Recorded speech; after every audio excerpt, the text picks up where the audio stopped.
Hey, we are here with episode number 8 of the Viral Nation. In today's show, we're going to talk Orlando 2. We are going to talk to David Hogan from Australia on our injury report. We're going to talk to Chris Howell. We're going to have the Goggle of the Week. We're going to have the Dealer of the Week and much, much more coming at you right now on the Viral Nation.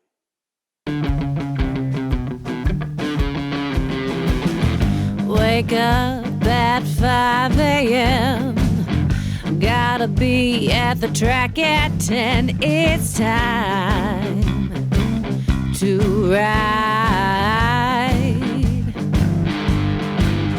All of this anticipation to ride in the Viral Nation.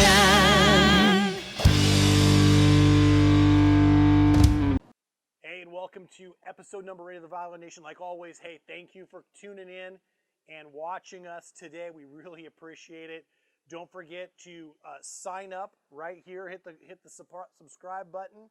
Hit the little bell so that you can know when our next video shows up. Last week was the biggest show we have ever had with almost 18 or 19 people watching the show. So thank you for tuning in. Really appreciate it, Mom and Dad. Also, we want to talk a little bit in this show today. We're going to talk to Chris Howell. We got a chance to catch it up to him right before Orlando 2. We're going to talk to David Hogan out of Australia. He follows the United States Supercross series. He's a physio. He goes over injury reports. He's going to talk to us. He's going to be up here in a little bit. We're going to talk Orlando 2. But before we get to that, I really want to address last week's 07 versus 21 Orlando video that I did. And the response I got was classic. It was so much fun to watch, people. The video was called stupid. It was a waste of time. There's no way that you can compare the two. And I just want to say, you're right. It is impossible to compare 07 to 2021 in a way that is truly meaningful to where it would change anything. And it doesn't. It's just fun bench racing. It's like sitting around the garage with your buddies that you've raced with for years and talking about how fast you were in 2007 versus how fast you are in 2021. And I'll tell you today that I feel like I'm faster today than I was in 07. The reality is it's probably not the case, but I felt faster. I feel faster today because that's where I'm at. But it's so funny how upset people get when it comes to just bench racing. And honestly, if you want to be upset, I love it. Just do it in the comments right down here in our video. The more you are upset and the more you talk about how upset you are in my video, then the more it helps me out with my podcast and my ratings and all the other stuff. So feel free to tell me how stupid I am in the comments below. We would truly appreciate it. Just to be clear though, when we talked about the 07 versus 21 Orlando, it was really just a shell game as far as the numbers, right? If you look at the tracks were very, very similar. So the dirt might have been different in 07, the jumps might have been a little peakier, but the reality is that for a track in Supercross, which you very rarely get to see in a replica track, it was great to see that track put together that way and to really have a chance to compare the two in kind of a almost apples to apples comparison. Not quite. We know that the bikes were different, the suspension was different, the tires, the air quality, whatever. You can make 1,000 excuses why in 07 the 450 class was faster than in 21, but yet the 250 class was slower than in 07 than it was in 21. You know, the argument I find interesting that I saw a lot was the track was so different and the jumps were flatter in 07. That's not really the way that Supercross has progressed, by the way, just to kind of let you know.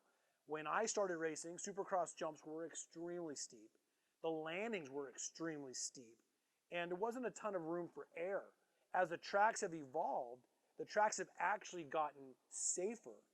Back when I was doing Supercross, when I started in '86, my first Supercross, the tracks weren't really designed to flow. They just threw a ton of stuff onto the racetrack. Some of the stuff you could triple up, some of the stuff you couldn't. They used to build the whoops out of telephone poles, not so much in the Western Supercross stuff, but like Daytona and stuff like that. David Bailey's dad was famous. Gary Bailey was famous for building them out of telephone poles. The tracks were designed to be rough. They were supposed to kind of mimic a outdoor track indoors with big jumps. That was kind of the original plan of Supercross, I believe. I wasn't in the meetings, but that's kind of how I always took it. And as the years have gone on, they have, triples were always a really big concern for us. I mean, that was, you'd obsess about having this big triple jump on the track, where the rhythms weren't really a deal. You didn't rhythm things up like you do today. Today, everyone does a triple. Matter of fact, triples for most of the people that race aren't even a thing. That's just an obstacle that they're trying to scrub through to go faster. It's the rhythm sections that guys are where you see the really gnarly stuff in Supercross. It doesn't look as gnarly on TV, but is really gnarly. With a big triple, if you case it, you got a bunch of run out typically into the corner to save it, right? In a rhythm section, you got another jump right there in front of you. So if you come up short and you get huckabucked a little bit, there's no run out for you to save it. You're into the next jump immediately. And so that's why the rhythm sections they're much gnarlier today than what we rode. But our doubles and our triples back in the day were much gnarlier than they are today because they didn't give you landing ramps like they do today. And so, and the whoops were much different. Today's whoops are much bigger, but they're very uniform. They're not, obviously Orlando 2, the whoops weren't so uniform, but typically in Supercross, you have a really big whoop, but they're also very big and they're round, which gives you the ability to get up on top and blitz through them. Where back in the day, they were much more square edge. They were much more not spaced out perfectly, and they would break down really fast. So that's why back in the day you saw a lot of jumping through the whoops versus what you see today, where you see guys skimming on top. So just differences that you can look at from 07 to 21, but it's still interesting that the 250 class in 07 was slower than the 250 class of 21, and it's also interesting that in 07, the 450 class was actually faster than in 21. So those were just some fun things that we looked at, but honestly, we don't believe that that's a great comparison other than just fodder for a podcast or for talk show purposes, right? Let's move on to the Instagram photo of the week. This week's Instagram photo of the week is going to be Hayden Roth out of Northern California. Hayden is a second-generation motocross kid. His dad, Brian Roth, used to race Supercross from 1990 through 03. Very accomplished motocross racer in his own right, suspension guru, an all-around great guy. And we are proud to have Hayden on the screen today as our Instagram photo of the week. Coming up next, we're going to talk Supercross Orlando 2. But before we get to that, we got to take a quick break for our first commercial break, and we'll be right back.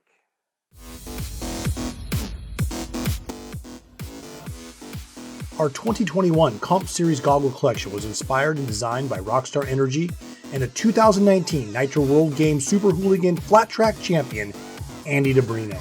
Andy brings his unique design and inspiration with his new Signature Series goggle to the Viral brand for 2021 and beyond. Our 2021 Comp Series goggles has some outstanding features: outriggers, soft flex frame, 50mm sublimated strap, one run of non-slip, and the best fit in the industry for any goggle under $40. If you're looking for Viral brand goggles, check out shop.theviralbrand.com or find a dealer near you. Isn't it time you go viral?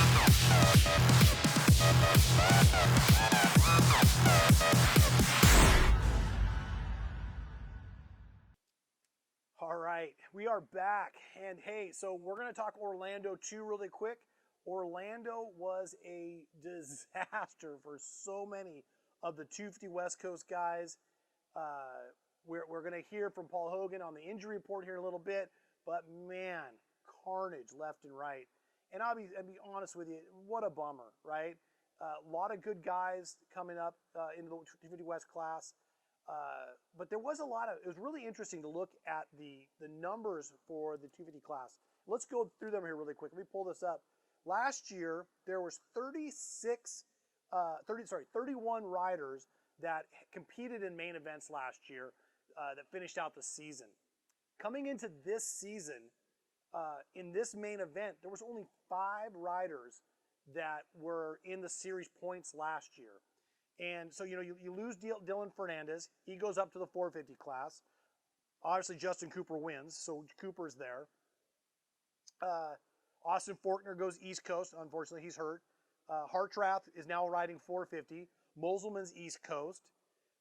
You got Alex Martin was in the main event, but unfortunately went down and got hurt. Mitchell Olenberg was riding East Coast as well, even though he was at the Orlando run, he was riding 450 class. Luke Clout not there. Jet Lawrence East Coast. Jacob Hayes not in. Cameron McAdoo, he was on the West Coast. That was good to see him there. Martin Castillo, he was there but didn't make the main. Carson Brown, Pacific Northwest kid, he made the night show but ended up crashing in his qualifier. He actually finished 11th in time qualifying. The kid was on fire. Unfortunately, a crash took him out and ended up dislocating his elbow. We'll talk about that here in a few minutes. So Christian Craig has gone to the East Coast. Killian Amerson's not riding this season. Robbie Wageman had a great ride this week or last weekend at Orlando too. Tanti, Wilson, Falk not racing the East Coast. Not racing the West Coast rounds. I didn't see Lieb. Hunter Lawrence is racing the West Coast for sure. But that's it. You got some other riders that did race the West Coast from last year but didn't make the main event. So you had a lot of guys on that West Coast round that just didn't make it. It was pretty crazy, to be quite honest with you. And first time that I've seen that big a disparity between those. Indy was all big crashes and kind of tons of craziness with the red flag restart. Bummer for the Martin brothers. That was just such a bum deal. I know a lot of guys talked about Jeremy Jeremy Martin not jumping in. That's just a racing incident. Guy cuts over on him, and you don't want to jump into the back of the guy in front of you, so you check up. Guy behind you doesn't see you. He lands on you, and that was just kind of a bum deal. So hopefully we'll see a lot of those guys back. They do have a bit of a break. So not this weekend, but the weekend after they'll be at Daytona. So hopefully we'll see them coming through. The 450 class was just pretty awesome. I talked about it a little bit with Barsha, but that guy has been riding his tail off. And there was a beginning of the moto. I really didn't think he was going to do much. He wasn't gelling really well with the track. He was short jumping stuff. He was making little mistakes everywhere. And I really thought Tomac was going to get around him pretty quick, but he gutted it out. He withheld the battle from Tomac, and then he smoothed out. And he had a really a top 3 place is a great moto. Musquin right there where I thought he should be. He missing all last year. Hard to jump back in. Few rounds now, you're really starting to see Musquin kind of gel back to his natural form. Cooper obviously winning the race. Great moto for Cooper. Really put together a great ride from start to finish. Big bummer, though, from Adam Cicerillo. And led 10 laps. And those first 10 laps, he was spot on. I mean, he rode just a great race. Had a really cool line in the whoops. And unfortunately, that same line is what built him. He was actually wheeling over. If you watch the moto, he wheelies the first one, puts it down on the second, and then uses that to hop 3 or 4 and then hop out. And it was a pretty quick line. Unfortunately, he missed a shift or something happened, and over the bars he went. And of course, what we're hearing is that he broke his collarbone. When you go through those, you look at that stuff. You look at Tomac, and the most disappointing ride I think of the night was Tomac's ride for sure, and that was just for the fact that that kid he put in a hell of a ride last year. We had, especially with all the diversity and the pandemic and all the stuff that went on, to take the championship. He then comes out this year and he win. I thought with an early win like that, we'd see him really be battling for leads. But the field is so deep this year, right? That it's hard for him not to get good starts to work his way up. And he worked so hard that mid-moto, he made a couple mistakes, almost went down, and it's just like he kind of just threw his hands up in the air at that point. He started in 7th place in the main event and finished in 6th. So that wasn't a good ride by any means. You look at Roxon and Jason Anderson, on the other hand, both of them starting outside the top 10. Roxon taking 4th and Anderson taking 5th. That was pretty awesome. Malcolm Stewart with another good ride. Zach Osborne right there. Great year, and I know the last year was Osborne's rookie year, but he missed most of the year. So coming into this year, he's been doing a really good job. Really, really excited about that. Again, it is another Supercross and another Vince Freeze weekend without Vince getting in the way of the lappers and leaders. So that's good job, Vince. And by the way, I like Vince. I think he's a great guy, and it's a little funny, but unfortunately for him, he got himself in a couple situations in the earlier rounds that really kind of didn't play really well for him. Tyler Bowers, I heard, went down. I heard that a little bit ago. Bummer for Cicerilla with the collarbone. Good to see Max Anstey in there though. He's coming over here from the GPs. Savachi's ride, didn't really see what happened with Savachi, but man, finishing out 16th. Trust me, love to get a 16th place myself in a 450 main event. But when you're at that level and you're that getting paid, you'd hope to see Joey a little farther up. And I think he will later on in the season. He's had a few rides. Beck Alrith really had some good rides going on this weekend as well. And, he finished in 14th. So just jumping into the series, a couple races in, he's been doing pretty good. And it's good to see him back in action.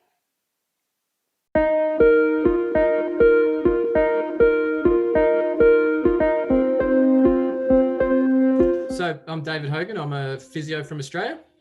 I do some injury reports and basically watch the American Supercross really closely and look at those injuries that you guys might see the riders go down and not know what's happened to your favorite rider. And I'm giving you that insight. So last week, obviously you guys saw a lot of injuries going down at Orlando 2. We've got a quick list of those guys and what we think they are so far. Not all of them have been confirmed at this stage. So we'll start with probably the bigger one of all of them. We've got Jeremy Martin. He went down early in that main event. Looks like from this point in time, when I watch the videos, I can usually tell what the injury is. It's just the background thing. We know how they, the way they hit the ground, the way they then get up, hold that injury. We can work out generally what it is that they've done without actually being, scanned and having that official medical report. But from the way he went down, it looks like he dislocated a shoulder. That hasn't been confirmed yet, but we're hoping that that's all it is. But that will still see him potentially out for at least a week, depending on what damage is done internally. And that's where those scans come in to see if there's more that needs to be done. We'll jump right along next to his brother, Alex Martin. Also down early in that main event. Poor J. the Martin family. Their parents must have been having a nightmare that night. But anyway, he had a concussion. So hopefully he, with the time frame between Orlando 2 and Daytona, he should be okay, but he'll have to pass concussion protocols that the AMA put out. Jordan Smith is next. Interestingly enough, Jordan Smith reported this week after the Orlando 2 that he had a thumb injury coming in, which made it interesting for him about how he then crashed. He reckoned that weakness in his thumb led to his crash. And there's a potential collarbone injury there as well for him. So again, his isn't confirmed, but that's what it looked like from the way that it went down on the track. If we jump to the next big name, Adam Cianciarulo, everyone saw that crash in the whoops. It was huge. He mistimed that he was doing that little wheelie over the first roller into the whoops and then triple and then quad, and he just got bucked. But again, he went down super quick, landed with his arm out on that left side, and I would say that he's done a collarbone. Interestingly enough, he did get up and got back on the bike and rode off out of the stadium. And if you see in the coverage, it was in the background. He was actually coming off the track because they were going past the start line. So it's still bad that that's what's happened to him there in terms of it's potentially broken bone, but maybe it's not quite that bad. You have to wait and see. There's no confirmation on his injury report either yet from him or the team. So I have to see what comes out from that as we go.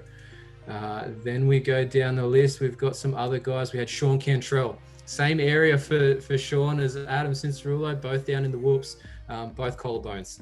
And that's just purely around how they land with that arm out or on the point of the shoulder done. So interesting with both, like with collarbones, there's 3 in this list. So Jordan Smith, Adam Cincerulo, Sean Cantrell. Collarbones, if they operate on them, they can potentially ride at 2 weeks because the plating actually holds that injury together. So it's stable. It doesn't mean it doesn't hurt. It doesn't mean that all their weakness and some of the other nerves and stuff that get stretched and everything that go along with that when they do that injury aren't irritated. But physically, the structure of the collarbone is sound. So they could ride at 2 weeks. Lots of people don't, obviously because it's too painful. But if they were keen to try and stay in the series, Sean's just started back. He might be able to get back out. Daytona's probably a stretch, but the one after in Arlington, that's not unlikely. So we'll have to see if he can do that for Sean Cantrell. We moved down some of the earlier crashes in the qualifying and practice sessions before the night show this week. Carson Brown, elbow dislocation. Now that is a very painful injury to incur for most people. It takes a lot of pressure to get that joint to dislocate. It also takes a bit to get it back in. It and hip dislocations are the 2 most painful things that most riders will go through. So that will probably be a little bit of time for Carson on the sidelines. We had Cheyenne Harmon, concussion, and if you guys want to check out his Instagram story this week, it's some pretty good shots of a 6D helmet banged up really badly. So if you guys want to check that out, that's something to look at in his Instagram feed. And then we had Jerry Robin. Now Jerry Robin also had an injury, and he has just had a little bit more banged up there as well, and I've just lost where we've got for Jerry's injury. AC joint. So we'll go again. So Jerry Robin has got an AC joint injury, which is the point where your your collarbone meets your shoulder blade, which is just out here on the edge of the shoulder. It's been a common injury this season. Lots of guys landing on that point of the shoulder and putting a lot of pressure. So the collarbone hasn't actually broken. It's just pushed the end of the joint where it meets with the ligament and stretched that joint. So he's got that AC joint separation, but he will possibly, because he said it was fairly minor. So grade 1 ligament injuries are graded 1 to 3, 1 being minor, 2 being significant damage, 3 being a complete tear. Grade 1s are usually only 1 to 2 week injury. So with a bit of strapping and maybe a bit of time and rehab during the week, he should be okay, maybe for Daytona. But we'll see how he goes. And then Tyler Bowers was the other one that we reported. So he had a bit of a crash in his heat race, got some rib injury, but was able to get through the LCQ, but then wasn't able to really finish off anything in the main event. Rib injuries, Tyler has had a few rib injuries. I think, if I remember correctly, he had some back in motocross last season, as well as even into the supercross. So he just might have a bit of a weakness there with like a rib cartilage or a rib fracture that maybe just isn't healing well. Rib cartilage takes ages for it to get better. If you keep getting repeated knocks in that area, something that will just keep continuing to linger around, and the next time you fall off, the way it goes again. So he should be fine. He's a pretty tough guy. He's ridden through a lot of stuff from the notes I've got on him over the last few years, but he still won't be the most comfortable going around, and probably won't have the best endurance in the events and stuff for, if he makes the mains again. So have to keep an eye on if he actually starts getting better results over the next few weeks or not, if that's still lingering for him. And that's the list for this week. Hey, thanks, David, for the update and the injury report. David's going to be coming back each and every week, giving us a injury report all the way through the Supercross series. So make sure you follow his Instagram account, and you can find the link right below, and give it a click, and it'll take you right to his Instagram account. Give him a follow, and you can stay up to date with all the injury news, and especially from somebody that really is in the know like David. Coming up next, we're going to talk with Chris Howell and see a little bit about his season.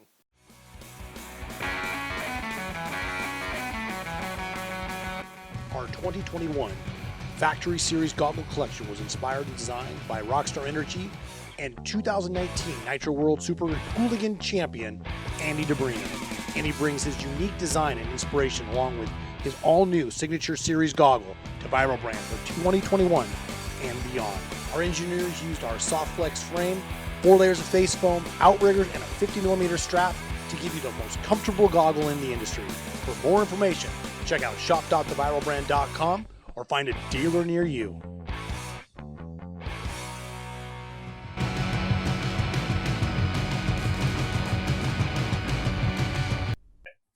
All right, guys. Hey, we are here with Chris Howell. Chris has been riding the East Coast 450 rounds. And Chris, how's it going? It's going good. How are you? So tell us a little bit about your experience on the first few rounds. I know that you came in a little injured, got onto the 450s, and kind of explain how did that work for you going into the first few rounds this year? Oh yeah, I came into the series a little bit injured. I had a little bit of knee injury and went in and got that cleaned up a little bit, and then came in a little underprepared, but decided to ride the 450 class and get my feet wet a little bit, and it was good. The 450 class is pretty darn stacked, and took me a couple of rounds to get quite back in the group of things. But the last 2 450 races I did were super good, and they're definitely beneficial to start off the season on the 450 before jumping down to the 250. Right on. So I know that we talked briefly about how stacked the 450 class was. So tell us what was it like, or what is it like to line up when you've got that much depth in one field? Yeah, the 450 class is super stacked this year. It's pretty insane. I think there's like 25 or plus guys on teams and whatnot, and the top 40 guys are all hauling butt. So it's definitely interesting. Like I think this last weekend I pulled up and started right next to Shane McElrath, and he whole shot the heat race. So it's definitely a challenge, but it's fun. It's fun racing with those guys and trying to be better. Yeah, those guys are absolutely insane. So going into this weekend, you're going to be riding the 250 West class, and it's a pretty stacked class as well. How do you feel? Well, actually, before we get to that, what do you think of the tracks that they've been doing so far this year? You're out, you've been in Orlando. You've had some weather. How has Dirtworks and those guys kind of put the tracks together for this year? The tracks have been pretty good. Surprisingly, they did a super good job this last week in Orlando. Like, it rained Saturday morning from like 11 to noon, and it dumped. Like, we were standing in like 3 inches of water. So the track was like insanely good for how much it rained, and I can't give them enough credit for that. And for the most part, the track's been pretty solid. I think they've been a little on the easy side. This last weekend was the first one that was a little bit more peaky. The whoops were a little bit bigger, but for the most part, they've been doing a super good job. I'm super pumped on them. So before we talk about 250 class, let's talk a little bit about last week. As I think I told you earlier in the day, I watched it from the very beginning of the practice, right? So I have the Peacock deal. I get on early, watch all the time qualifying, and you were outside of a minute for most of the practice session. Last lap, you threw down just a badass lap, dropped yourself to I think we were 36th, 35th overall fastest. Walk us through that process just a little bit. Of how that race went, or how that practice session went first. Yeah, I struggled with the track a little bit all day. Just so take it back, like I haven't rode a 450 since Houston, last round of Houston. I dropped back down to 250F and practiced like for the last 3 weeks on that. So like getting back on the 450, I wasn't planning on I was planning on racing the 250, but with the rain and stuff, I decided to race the 450. I didn't want to destroy a bike before the season even started. So getting back on the 450, it was just a little bit of a learning curve to get back on used to the 450 on Supercross track. So it definitely took me a little bit to get used to it again. But like I said, I had to throw down a fast lap, and I waited till the last lap to do it. Apparently, not ideal, but I made it happen, and it got me in, and I was super pumped with it. So for guys that don't race Supercross, and I know there's not a lot of guys that do, this time qualifying program, what is your take on that? I know that some guys go out there like B-Ray, and he goes out and motos every single time from dawn time qualifying through the last time qualifying. Some guys roll around the track, try to get a few fast laps. How do you view time qualifying? Obviously working for you, you've been putting it into a lot of the night shows, but how does that, what does Chris think about that program? How do you manage that? For the most part, I manage it by trying to throw down 1 or 2 heaters at a time, and then take like a slow lap, and then throw down a couple of heaters at a time. I actually want to try to change that a little bit. I want to try to throw down like 4 or 5 hot laps and whatnot. I think I'll be able to push myself and get my lap times better if I do that. It's just, for me, sometimes it's a little bit tough when I'm trying to put a heater down, knowing that like it takes a super good lap to get a lap time, and make a mistake, and I gotta push through that like a moto. And but for the most part, I just try to throw down 1 or 2 hot laps at a time. But I might be changing that up here shortly. We'll see. Well, it's working for you. You're putting it into main event. You're putting it into the night shows for sure. So talking about 250 West now, again, stat class. After last year's results, where do you kind of see yourself as far as being inside of the qualifying, A qualifier, B qualifier? Where do you think you're going to land in there? Yeah, the 250 class is stacked. I think there's like 25 guys with 2-digit numbers and whatnot. So it's definitely going to be challenging. I think they're going to put me in B practice for the first round. But my goal is to come out swinging in B practice, put a qualifying time in the top 20, and then put in a good heat race and hopefully make it in the main event. That's the goal. And we'll go give it heck and see what we can do. Good. So talking about Orlando this weekend, I know that you guys have gotten some rain down there this week. I know that the last week, obviously, there was weather that was some problems. How's the track looking for this week? I haven't been able to see the track, but yeah, we've had some weather this week. It's rained probably every other day, and it's supposed to rain today. But tomorrow on Saturday, race day, it's supposed to be sunny and no rain. So I think it's going to be good. As for the most part, as long as it doesn't rain after Dirtworks pull the tarps off the track, I believe it's going to be good. So should be good tomorrow, and I'm excited. The good thing is with the rain, hopefully there is some moisture in the dirt, because this is some super hard dirt, and the extra moisture is definitely going to help the dirt and then making better lines. Right on. So let me ask you this. So in our first interview, we talked a little about the COVID protocols and that kind of stuff.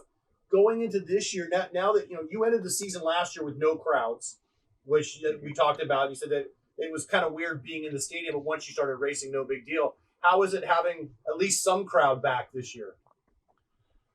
Yeah, it's pretty much, for a racer, like when you're on the floor, it's pretty much normal. Like nothing's really that much different. When you look at the stands, I think we're at like 25% capacity. So definitely not quite as many people in the stadium, but it's awesome to have fans out there again, because racing without any fans was definitely not the same. So I'm excited to have fans, and I hope we get through this quickly and we can have more fans and be back to 100% here shortly. That's my hope. Has Phelps anything about being more than 25% capacity in the next few rounds, or is it going to stay that way for a while, do you think? I haven't heard anything, but I'm assuming that Phelps going to probably be trying to just finish out the series at 25%. Like, if they can bump it up, I bet you they will. But right now, I assume it's going to be 25% for the rest of the year. Okay. They still making you do the COVID test every single time?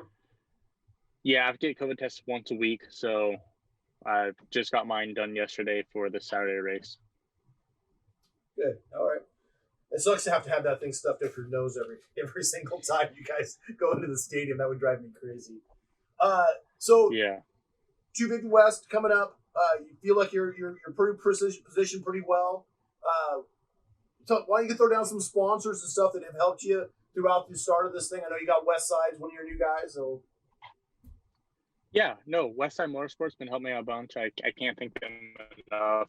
And then Viral Brand Goggles, like huge part of my program. They picked them up last year and they've been with me ever since. Integrity Electric, Fly Racing, WPS. There's just HCS, MMR. There's just a huge list. I don't have it right in front of me right now. I honestly, everyone that's behind me, I can't thank them enough, because I wouldn't be here without them, and without support, like I wouldn't be able to race. And I just honestly, everything helps, and they're here to help me.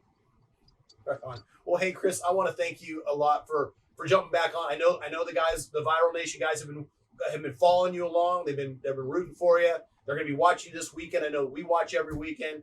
We want to wish you the best of luck, and thanks again for being on the Viral Nation today. No problem. Thank you guys. All right, so this week's Dealer of the Week is going to be South Mississippi Powersports. They are right here, and they are our Dealer of the Week. They have a full line of Viral brand goggles. Give them a call, stop by, pick them up. They can help you out with all things viral. If you can't make it there, you can always make it to our shop.theviralbrand.com, and we can ship them directly to you. But if you can, head to our Dealer of the Week, South Mississippi Powersports. All right, so this week's Goggle of the Week is really going to be more, not so much a Goggle of the Week as it is why our goggles fit so well. And, you know, we have this great buyback program for you as a consumer. You can try our goggles risk-free for 30 days. You can take the goggle to the track, put it on, go out race for a weekend. If you don't like the way the goggle feels, you can return that goggle for a full refund. If it's not the best fitting goggle or is as good as or better than any goggle you've ever had in your face, we'll refund your money. We guarantee it. Now, with that guarantee, we've had barely any goggles returned, like one, since we started doing this 3 years ago. And it's because our goggles do fit that well. Why do they fit that well? Well, first, let's go through the 3 different models of goggle. So I've taken some goggles here. They don't have any lenses in them. And we've got 3 different models. We have our factory series goggle. This goggle comes with 4 layers of face foam. Soft layer, neoprene layer, soft layer, and then our wick layer. And this allows for a very solid fit on the face. The neoprene allows the sweat to hit the neoprene and then migrate away from your face so it doesn't drip down into your face. It creates a very solid feel on your face and also helps with making a complete seal.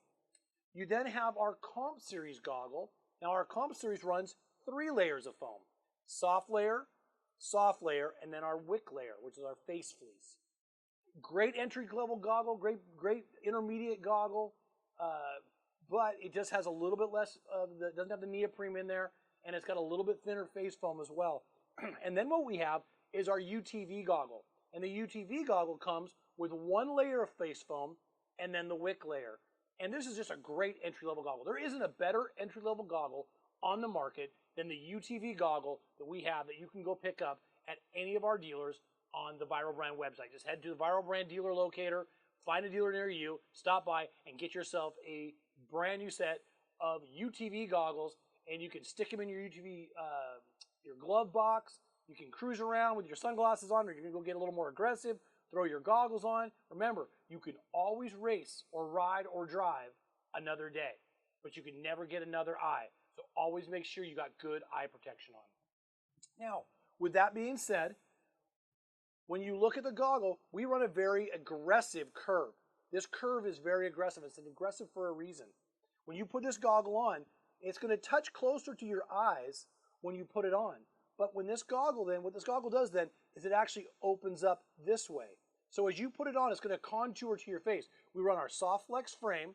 The idea of the frame is that when you put it on, it's going to then contour to your face, giving you a lot of good visual, but it fits really well. It has a really great seal all the way around your face, even pressure, lets you breathe, and gives you that ability to keep the dirt out, but yet still have a very solid contact with your whole face. When you run a goggle that has a much flatter profile, if you want to tighten that goggle up to keep the dirt out, then it has to bend around something, and the furthest point out is your nose.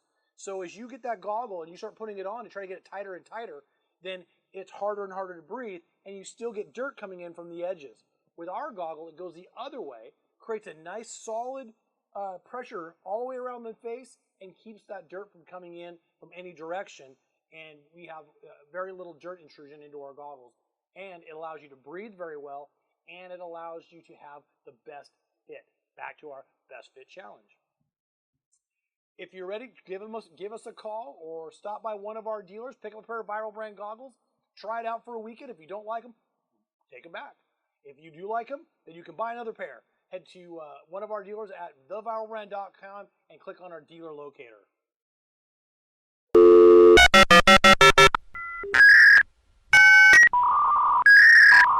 You've got mail.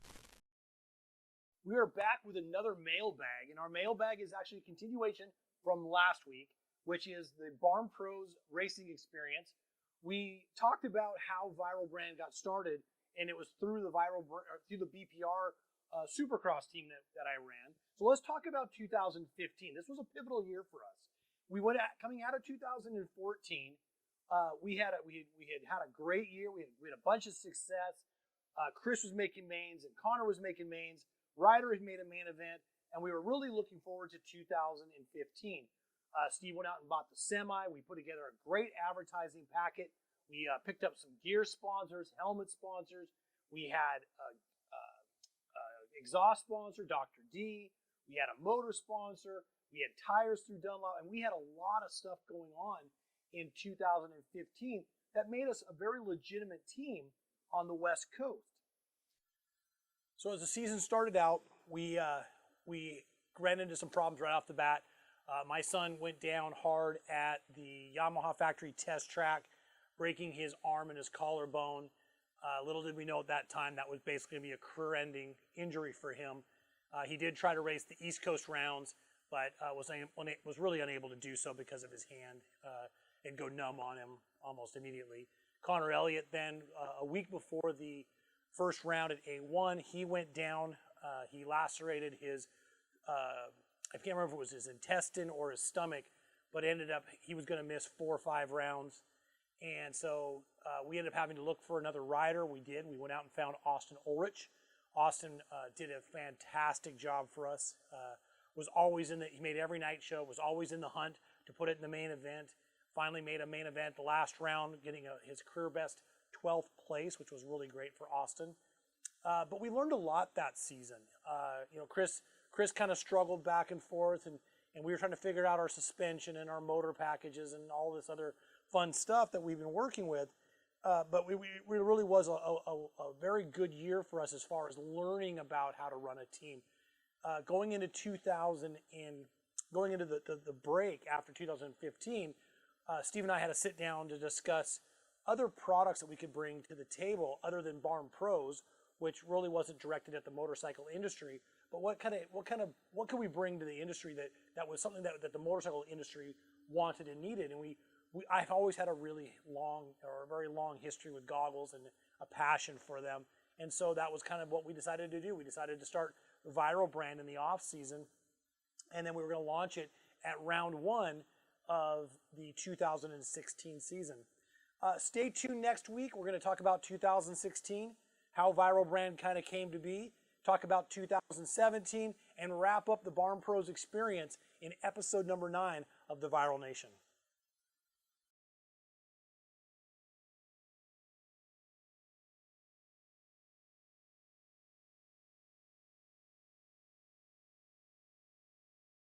All right, guys. First off, I want to thank you guys for being here today. I want to thank you for coming out and watching the Viral Nation. You can watch us on our YouTube channel. Make sure you guys subscribe. Put your comments down in the comments section. We love comments. Don't forget to share this with your friends if you can. If you're a Viral Brand rider, send in your Viral Brand shots. Your bike. You could be the next Instagram rider of the week. And we'd love to see you guys right here. Want to thank Always Naked for their intro and outro music.